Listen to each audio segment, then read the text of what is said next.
how like we talk about like practice, but then when it comes to the actual practical side of it, it's sort of kept in an arm's length. And practical side of it being what? What do you mean? Like most of the time when practice is talked about, it's just sort of talked about and sort of entertained as a thought. But on a day-to-day sort of living of Dhamma, then it's sort of like it's very easy to revert to keeping things in an arm's length. Yeah, sure.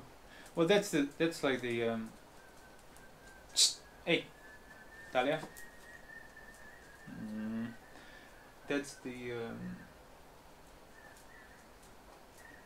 well, it needs to be recognized even before you become a monk. Like that, the Dhamma, in order to be done properly, requires a great deal of giving up. Yes, theoretically, a lay person can practice the Dhamma, but from the Dhamma point of view, lay life, it's already a compromise. It's not a compromise for somebody who is unaware of the Dhamma and unaware of the requirements and unaware of what the practice is. But for somebody who is aware of it, who kind of got the idea and then chooses to stay a layman, that's a compromise. And that's exactly already the beginning of keeping the Dhamma at the arm's length. So you know where the Dhamma should apply, but for whatever reasons, personal, you refuse to go in that direction. So you choose to focus then on the suttas and the instances where the Buddha sort of did successfully enable the right view in lay people. And then, so I don't have to be a monk. I don't have to give up my existence. I don't have to give up familiarity of my environment. I don't have to give up my family, and I can get the Dhamma. Well, those people were far, far less in number back in the Buddha's day. Like lay people who became sotapannas. Mostly it was monks and nuns. And there is no instance of a lay person being an arahant, because it's impossible to live that life with a full enlightened mind. The environment, the values, the whole thing. It's impossible. So it always boils down to this kind of your actions and your choices and lack of transparency in regard to it.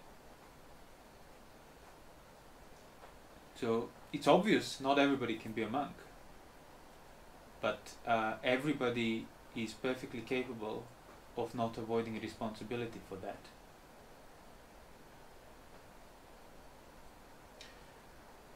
Yeah, the lack of transparency.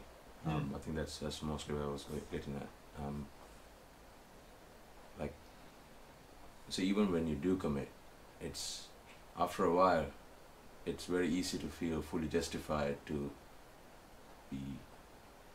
Like, oh yeah, because becoming a monk is a necessary step towards creating the circumstances for the practice, but it's not. Doesn't mean automatically you're practicing by becoming a monk. And yeah, that's another thing sometimes people need to realize. They think, oh, if only I become a monk, that's it. That's all I need to do. Then I'll be fine. No, not at all. You're still a layman, basically, even if you're a monk, unless you become a sotapanna. That's the only difference between a layman and like a member of the sangha. So you wearing brown cloth wrapped around you is just a new fashion statement until you get the right view. It's a statement. It's, look, I'm this. This is my set of values. So it's a necessary statement more often than not. But it doesn't mean you arrive at clarity or transparency and so on. So you need to always keep the reasons for becoming a monk in the first place, keep it in your mind. Why? Why did you want to become a monk? Because you want to be free from suffering. So are you free from suffering simply by becoming a monk? No. Okay, so now you can actually practice further. And it's when people forget that's when you becoming a monk becomes more like a career, socially oriented purposes and so on. which is all nice in the worldly manner, but it's a layman's undertaking.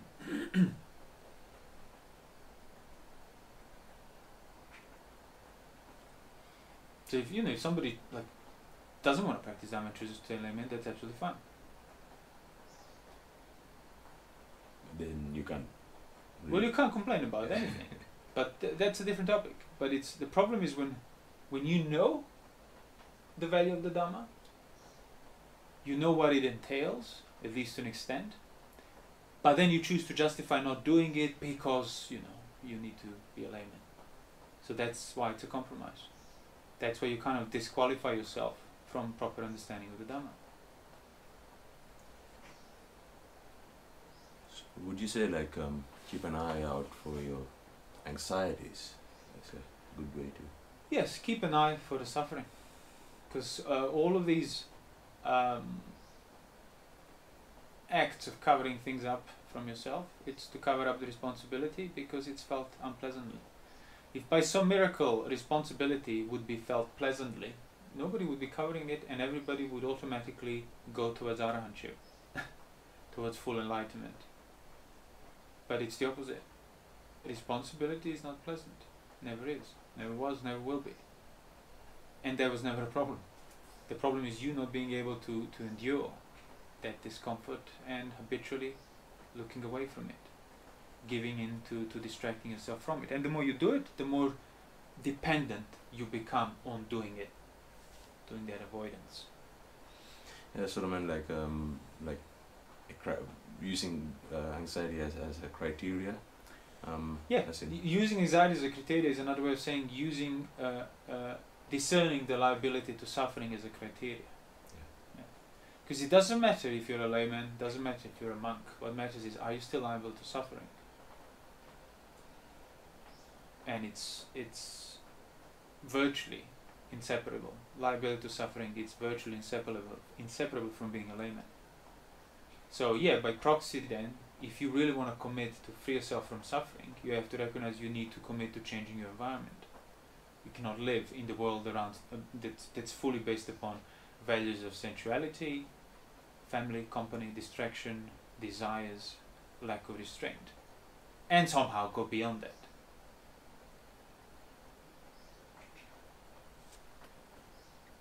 But yes, you can say, oh, it's not my fault that I'm not a monk, I can't be a monk. Or you can say, it's not my fault that I have to be a layman. But it is your fault that you're still liable to suffering. So it doesn't matter what you are, your fault is whether you're liable to suffering or not. Why? Because suffering is nothing to do with any external circumstance whatsoever. If you suffer, it's because there is craving in your mind, not in the things that made you suffer, seemingly. And that's something you're always responsible for. But if, as a rule of thumb, you avoid responsibility for even things that are not so deeply rooted, you're not going to see this. That's when you need to start accepting responsibility for everything else, in order to be able to see it on this level. So being a monk is basically, it gives you a sort of a better environment, better focus. Yes, not by default. You still need to exercise certain, reasoned decisions, because some of the monasteries are simply not suitable. Some of the places are not suitable. So not being a monk in any tradition is not suitable. You can be a monk and people will think it's the same Buddhist monk in the tradition that doesn't keep Vinaya, that simply doesn't have the precepts, or has completely different precepts that are not on the same level. So you need to be, and I'm not saying you need to be in the right tradition, but you need to be in the right set of values. Which means you need to know the set of values, and you read the suttas and you get the set of values. Because yes, you would have Theravada monks, which is what we are. Many of them would not keep the rules that you're supposed to keep. And it's just how things are. It's not your problem. So it doesn't mean a whole Theravada, no. People individually choose to not adhere to rules or things that they know should be adhered to. So you can still choose to go to that tradition or some other tradition that doesn't necessarily keep those rules, but then you can keep those rules if you can. But if you think that the environment will prevent you from keeping rules because of what people would expect from you and so on, then you shouldn't be going into that environment. So that's what I mean, ordaining in the Theravada tradition, but in some temple monastery, that it's all about money and events and so on. Well, that's not something you would want to do if you want to practice Dhamma. So precepts are a personal choice, a personal commitment, isn't it? Yes, yeah, of course, yeah. It again comes through that recognition of personal responsibility. There's no commandment that demands from you to do it, but if you want to practice the Dhamma, they are necessary basis for it. So it's not optional. That's why it would be more honest if you say, I don't want to practice Dhamma and I'll go and sort of not keep the precepts, than saying, I am practicing the Dhamma and I don't need to keep the precepts, which is what you hear people relatively often say. No, you don't need to give up your lay life, you don't need to give up sensuality, and you can be enlightened. Well, not according to the Buddha, which ironically you profess to follow. So yes, today many things, vastly different things, are called Buddhism, but it doesn't mean that the Buddha was teaching all of that. And if you wonder, so how do I know what the Buddha was teaching? Well, you can't know 100% because he's long gone, but you can certainly know what is least likely to be wrong in terms of the teachings. So you can know what is most likely closest to what he's been teaching. What all the traditions agree were the earliest texts. And that's how, okay, so this is my starting point. It's not perfect, cannot be perfect because it's been 2.5 millennia since, but this is my starting point. So I'll start investigating this. But not like I'll pick and choose that which will suit my already predetermined lifestyle that I do not want to change. Why? Because I'm too afraid. And you'll know that you're covering something up if you get emotionally disturbed on account of encountering the opposing view. If somebody says, it's your duty to give up the lay life, and if you feel affected by that, or get angry with the person who said it, on top of that, you're covering things up. Not because you're a layman or because you're not a monk, it's because you're avoiding responsibility for what you are. It's hard not to. Of course, which is why you are in that environment, yeah. in that setup. Yeah. And I think I told you this before, as a layperson myself, when I started reading the suttas, that fortunately became very clear to me. The Buddha outline says the only thing that matters in the world is suffering and freedom from it. Whatever you do, it's on account of how you feel. Either to prolong pleasure because not enough pleasure is suffering, or to avoid pain because enduring pain is suffering. And he says, and this is the way out. Come and see for yourself, literally. And I remember reading that, and it was obvious, I don't need to become a monk. I don't need to give up the world. Because see, there is suffering, there is the way out, you can follow it, but you don't have to. It's not literally that I will be like enduring the eternal damnation if I don't become a monk. But then at the same time I felt, so now I'm responsible for whether I go forth and become a monk and pursue this freedom from suffering that the Buddha teaches, and I'm equally responsible for not doing that. So if I choose to stay a layman, I cannot complain for whatever happens to me for the rest of my life and future, wherever your beliefs were. So, in other words, you might not be responsible for particular things, good or bad, that happen to you, but you're responsible for choosing to stay in the environment where these things can happen. Environment being samsara, fundamentally. And I thought, okay, so it's quite an obvious choice, and obviously for me it was a no-brainer choice. Because really, like the only way you could stay in the environment that makes you liable, pressured by feelings, good or bad, doesn't matter, is to ignore that you are there liable. which I couldn't ignore because the choice became very clear. So then becoming a monk felt like not like some mystical duty that I need to do to be saved. It just felt like, oh, it's just a step towards this right direction of freedom from suffering. Just a step towards the environment that can provide me with better conditions for practice, more efficient practice. Because most of the lay life, even if you want to practice the Dhamma, most of your energy would be spent just sort of fending off sensuality and ill will and company and crowd and bombardment. And there's no way you'll, on top of that, then you'll make all the necessary amount of effort to actually discern through that muck and swamp of ignorance. But yeah, if you don't spend most of your time just fending off things, then yeah, you will have enough effort built up to start looking through things and deal with them. Yes. When people don't want to leave that sensuality and See, and the only reason you wouldn't want to leave sensuality is because you still avoid responsibility for it. You don't have to leave it. But what you have to do is stop ignoring the fact that you are responsible for staying there. When people say, yeah, oh, you're so lucky you can be a monk.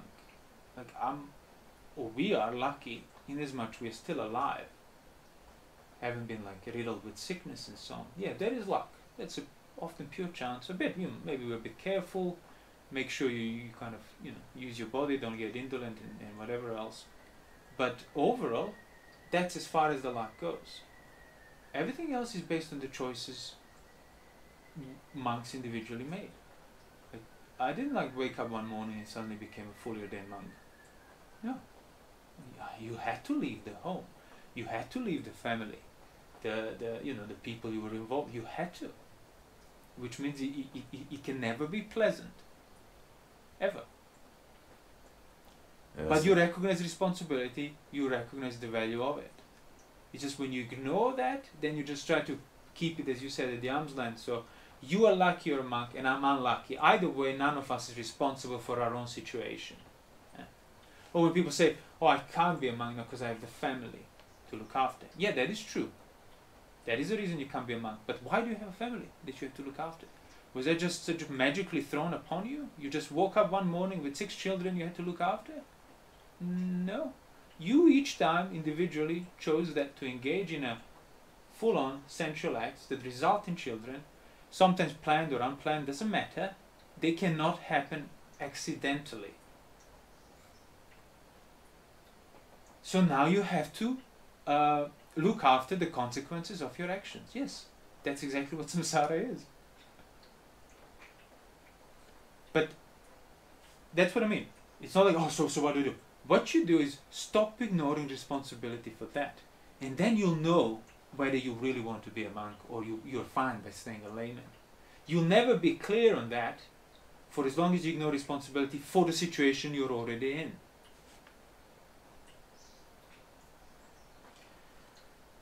And say someone wants to go forth or even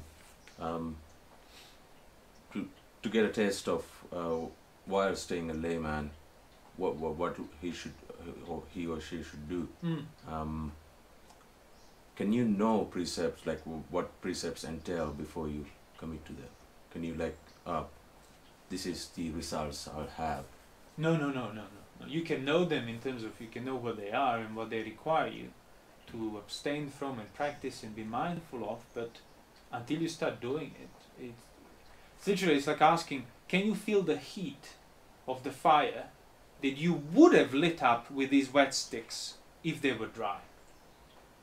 No, you can know that there will be a heat as a result of the fire, but you can't feel that heat for as long as you don't dry the sticks.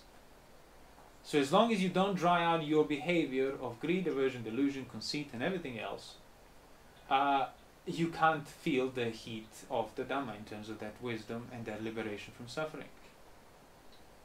So you need to commit to it. Yes. You need to keep the precepts in order for your mind to start drying out. And then the wisdom can take place.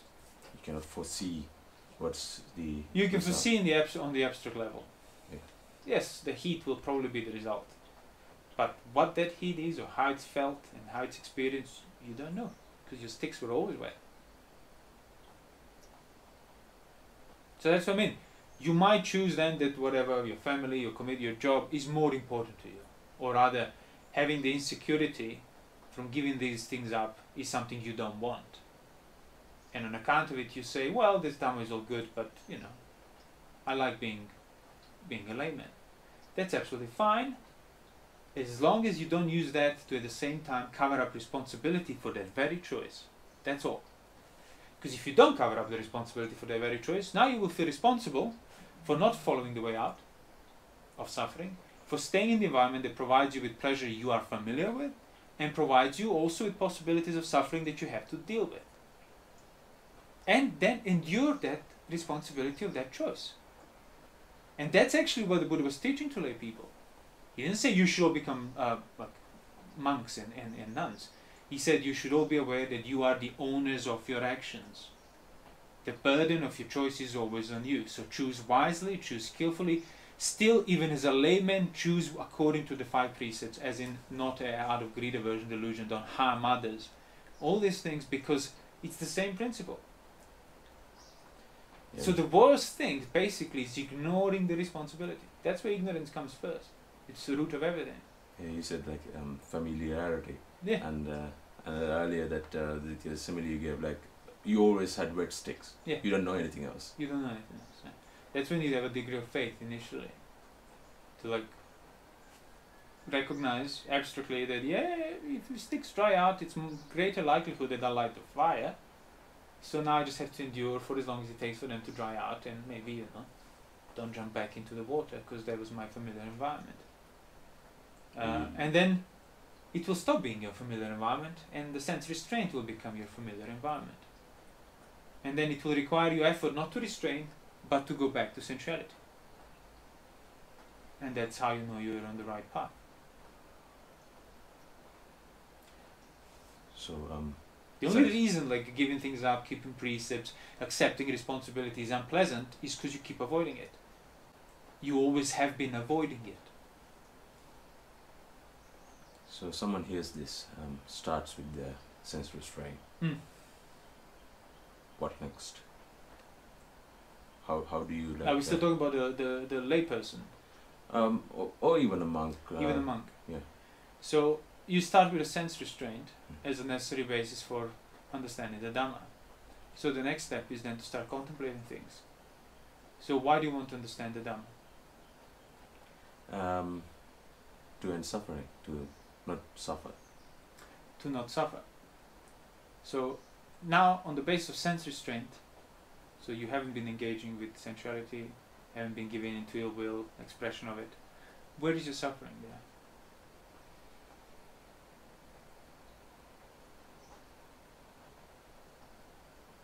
Well, I would say you don't know, like all your life, all you knew was sensuality.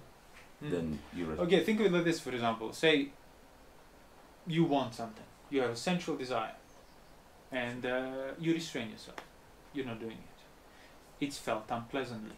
Yes. What is unpleasant? The feeling. The feeling of displeasure. Why is it unpleasant?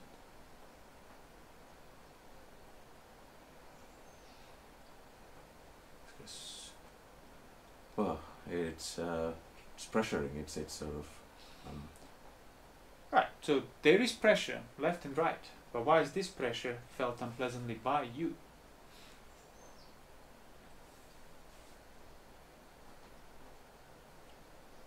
So there's these. Sort of is it because of the because you said no to yourself?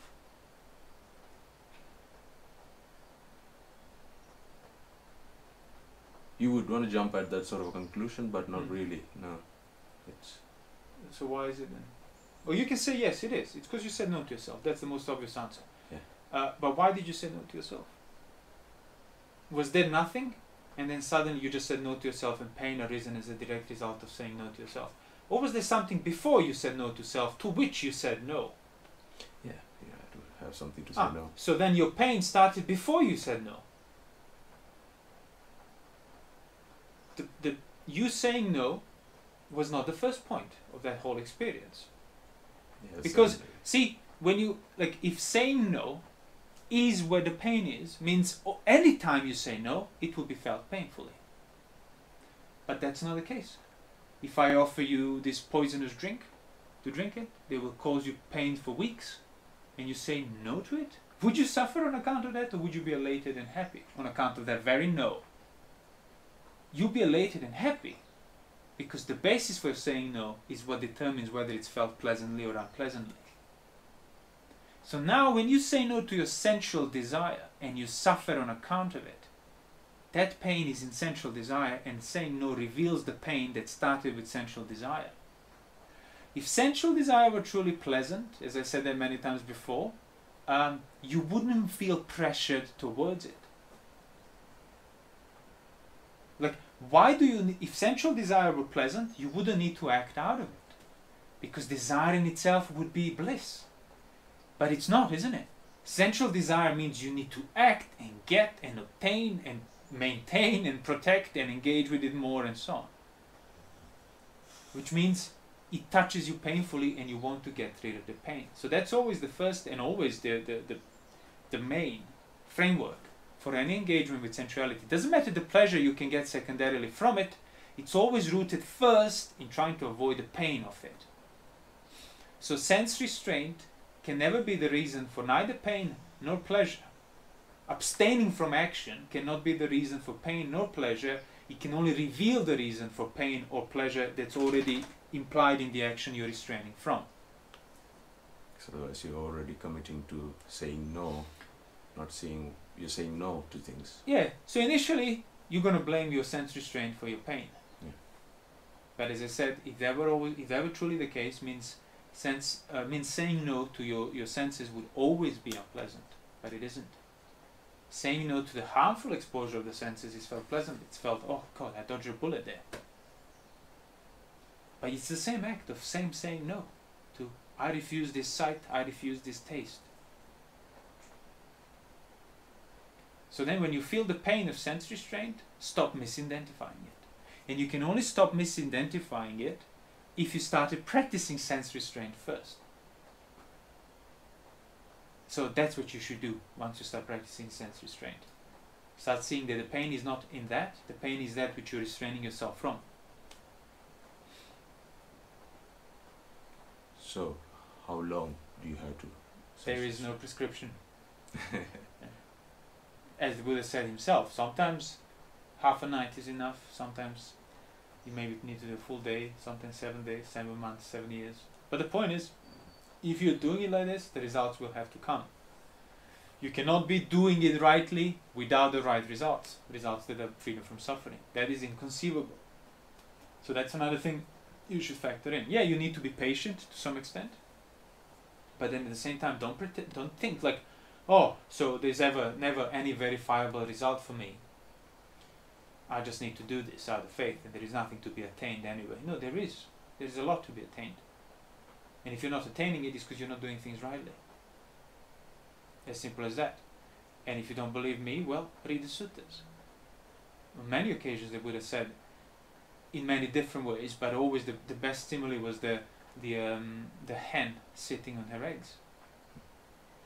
So even if the hen wishes, may I be enlightened, or may my chicks pierce out safely into this world from these shells, they won't, because she's not sitting on the eggs. So even if the monk wishes, may I reach enlightenment, he won't, because he's not doing the right practice. Now, the other hen, she sits on her eggs. And even if she doesn't wish, may my chicks pierce out the shell safely and come into this world, they will, because she's sitting on the eggs. So similarly, if the monk is doing the practice correctly, even if he doesn't wish, may my mind be purified from greed, aversion, delusion, may I stop being liable to suffering, he will, because he's doing it rightly. So when you hear people saying there's nothing to be attained, it's because they haven't attained anything and they're covering it up. If there's nothing to be attained, why does virtually every sutta talks about attainments? But see, having desire for attainments is unpleasant. And people don't want this pleasure on account of their Dhamma practice. They want soft, inspirational, poetic words. They will make them feel good. not feel bad. Instead But that's of literally like you go to the doctor and you ask for the cure and he says, yeah, it's bitter, it's going to make you vomit, have diarrhea, wet your bed, torture you, but it will cure you. And then you'll be fine. Oh yeah, but I don't want all the side effects. So then you just continue pretending you're not ill.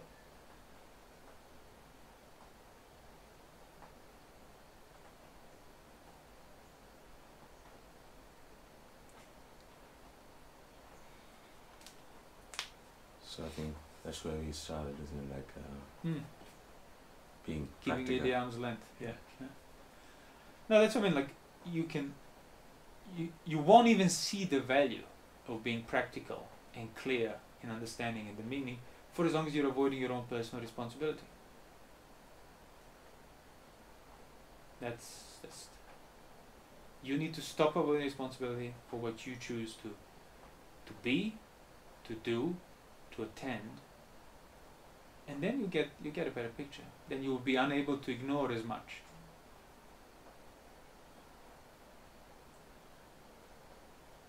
And as I said, yeah, wanting to be free from suffering is yet another desire. But as the Buddha said, it's the desire that can then start directing you towards finding out what the Dhamma is, which will then eventually result in freedom from desire. So it's a desire that will eventually cancel all the other desire, including itself. So that's what the Buddha meant when he said, desire is to be abandoned by the means of desire, and craving is to be abandoned by the means of craving. You crave for liberation from suffering. And craving is suffering. But because of craving for liberation, not craving for sensuality and everything else, you actually get to make the effort, discern layer by layer what liberation is, and by doing so you free yourself from the very craving that made you do it. So there's a good craving and bad craving. Good craving will cancel itself. Bad craving will perpetuate itself. You won't see either if you keep avoiding and turning a blind eye to the responsibility of your actions and your situation and your choices and all the results that come your way as a result of where you chose to be. That's what the Buddha compared the whole situation of staying in samsara like being in the house that the roof's on fire and it's collapsing bit by bit and it will crush you. And then he compared enlightenment to leaving that environment. He didn't compare enlightenment to repairing the roof beams or re-roofing the tiles, which is usually what people want Dhamma to do. I want to fix my life so nothing bothers me, but also I can still stay in the house. No, Dhamma takes you out of your life, out of existence, overcomes it. As in, you leave the house that is on fire. Not you repair it or extinguish the fire, you leave the dangerous environment. You do the Dhamma. Or choose not to, then you can't complain when you get burnt. Little bit more, and then eventually when the whole roof starts coming down. So most of the time it's like you do the Dhamma so you can get back to what you were familiar with. Yes, I do the Dhamma as a way of kind of psychological psychotherapy dealing with things that currently bother me, but only so that I can return to things that don't bother me. Failing to see that whether there are things bothering you or not bothering you, either way you're affected by things, and that's where the problem is.